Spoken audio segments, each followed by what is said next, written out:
जंगे अल-जलाका।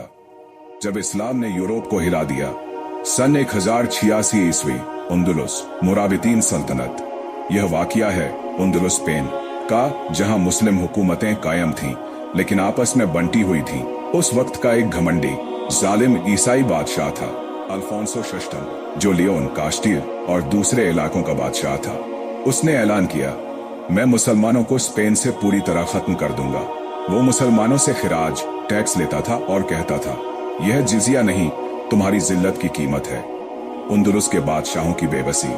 उंदुलुस के मुस्लिम हुक्मरान आराम तलबी, ऐश परस्ती और फूट में डूबे थे, लेकिन एक मजबूत और नेक बादशाह था, यूसुफ बिन ताशफीन, जो मोरक्को में मोराबितीन सल्तनत का अमीर था। वो दीनदार, आदिल और मजबूत मुसलमान था। आखिरकार उंदुलुस के मुसलमानों ने उसी से मदद मांगी।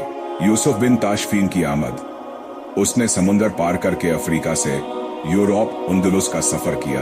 उसके साथ थे 15,000 तरबियत याफ्ता, ईमानदार मुजाहिदीन, और दूसरी तरफ अल्फोंसो के पास था तकरीबन 60,000 का लश्कर, घुड़सवार, तीरंदाज, जरहपोश फौज, ईसाई रजाकार वगैरह।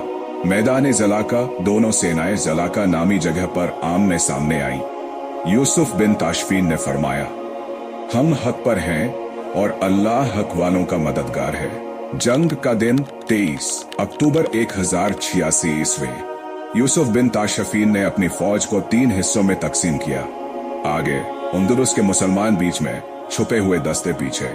मोराबितीन की असली फौज सुबह उंदुलुस की फौज ने हमला किया। अल्फोंसो की फौज ने जोर डाला और उन्हें पीछे धकेल दिया। तब यूसुफ ने असली मोराबितीन फौज को पीछे से हमला करने का हुक्म दिया। अल्लाह की मदद और फतह। रोमियों का घमंड टूट गया, सलीबी लश्कर बिखर गया।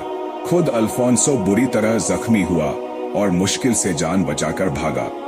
मुसलमानों ने दुश्मन के हजारों सिपाहियों को हलाक कर दिया। जंग के बाद यूसुफ का किरदार। फतह के बावजूद यूसुफ बिन ताशफीन ने उंदुलुस की किसी हुकूमत पर कब्जा नहीं किया। उसने कहा, मैं यहाँ सिर्फ अल्लाह के दीन और मुसलमानों की मदद के लिए आया हूँ, हुकूमत के लिए नहीं। लेकिन बाद में जब उंदुलुस के कुछ ऐश परस्त बादशाह फिर आपस में लड़ने लगे, तो यूसुफ ने कुछ इलाकों को मुत्तहिद करके इस्लाह की। जंगे ज़लाका का असर। यूरोप को जोरदार झटका लगा। मुसलमान अब भी ईमान और हिम्मत से जीत सकते हैं। स्पेन की ईसाई ताकत कई साल पीछे चली गई। मुसलमानों में इत्तेहाद, गैरत और उम्मीद जगी। सबक, जब ईमान पर चलने वाला सिपहसालार क़ियादत करता है तो कमजोर फौज भी गालिब आ जाती है।